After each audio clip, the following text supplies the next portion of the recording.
Guys, today I really want to talk to you about investing. But before I talk to you, today's topic is more about saving money and investing.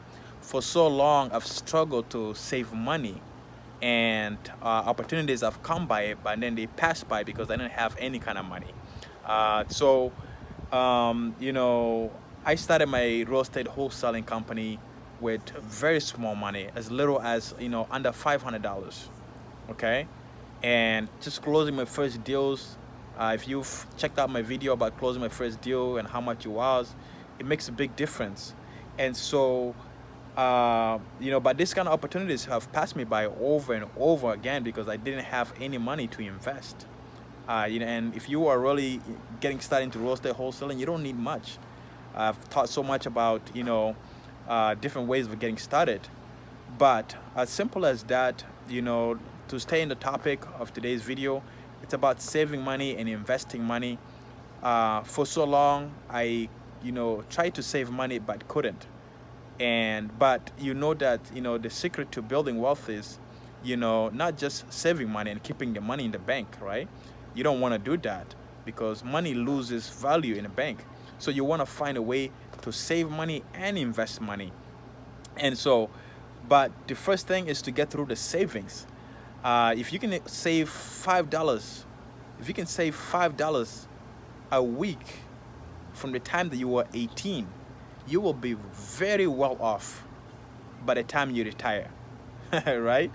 But as easy as it is to say, it is so hard to do.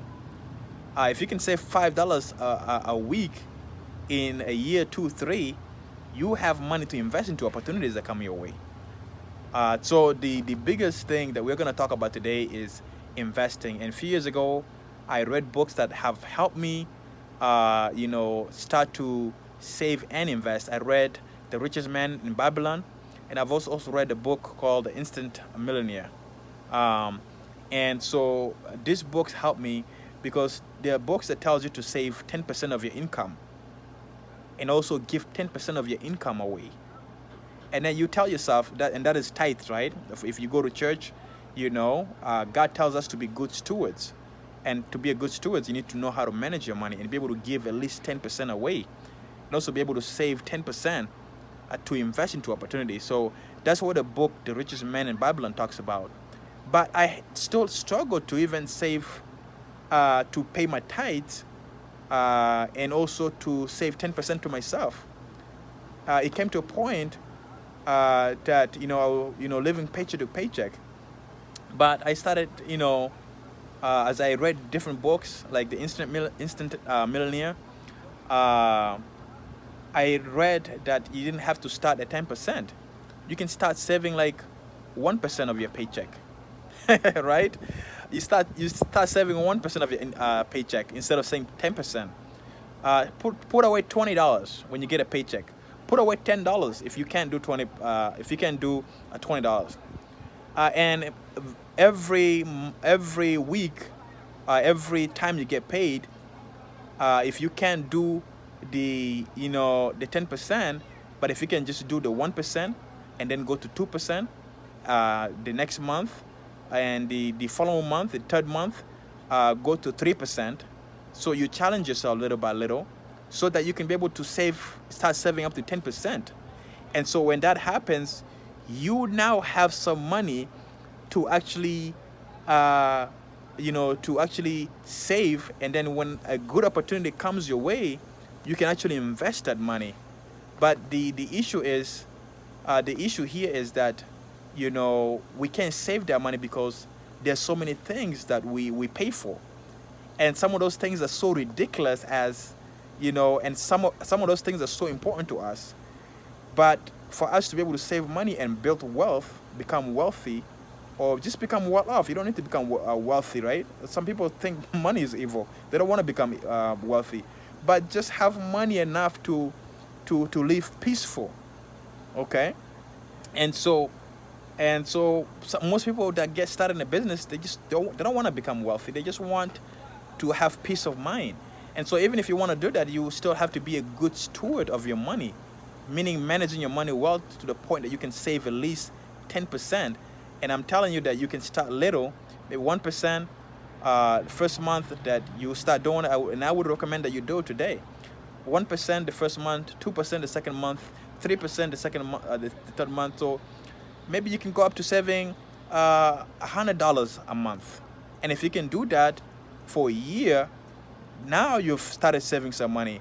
And when a great opportunity comes your way, you invest that money. All right. So the goal is not to save and keep in a bank, because the bank knows how to use your money well. They will keep your money in the bank but loan it to somebody else and charge whoever borrows the money interest. But if you are smart, you can save their money and invest into other things that will bring you more income. And so I really wanted to talk about this today, because it's something that I've really struggled with, but I've really captured it now, and I am able to save money that way. And if you can do that, start with your job. If you can save 10% of your income through your job, so when you have a business, imagine 10% of 10,000.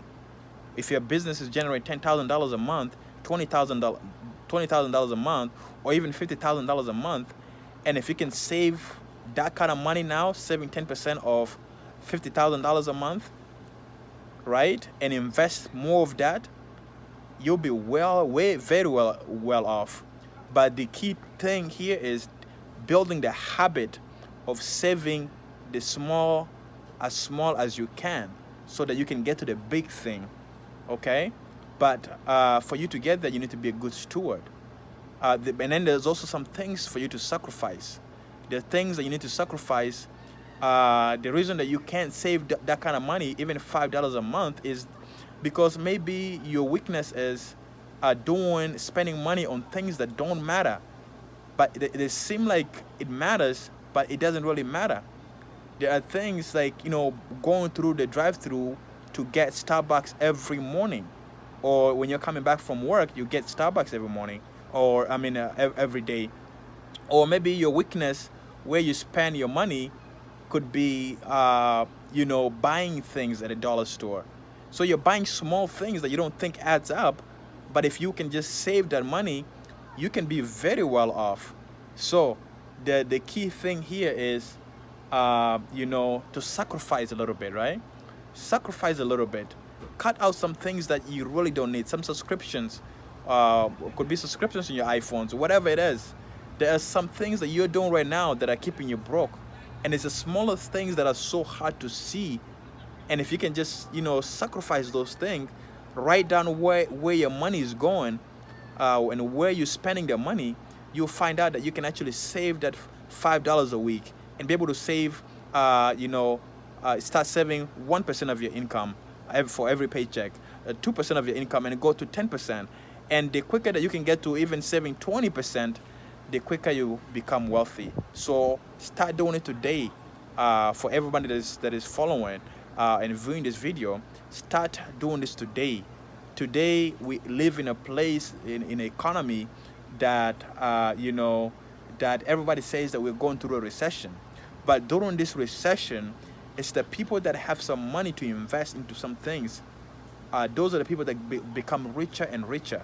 So it's time for you and I to begin to do those kind of things. Save some money so that when an opportunity comes, you invest that money. Again, don't save to keep and spend, but save money to invest. That is the keys to building wealth and becoming wealthy. So guys, God bless you. If there's any kind of videos that you want me to make, I will. I know some of you are subscribing to my channel just looking to see how you can become a successful wholesaler, but my channel is more about growth, leadership, and entrepreneurship. So I will be talking about different businesses. I'll be talking to you about mindset, how you can grow your money, how you can become a better person, and mostly entrepreneurship as well, and also how you can grow spiritually. So God bless. Don't forget to subscribe again, and I will see you on the next video. All right.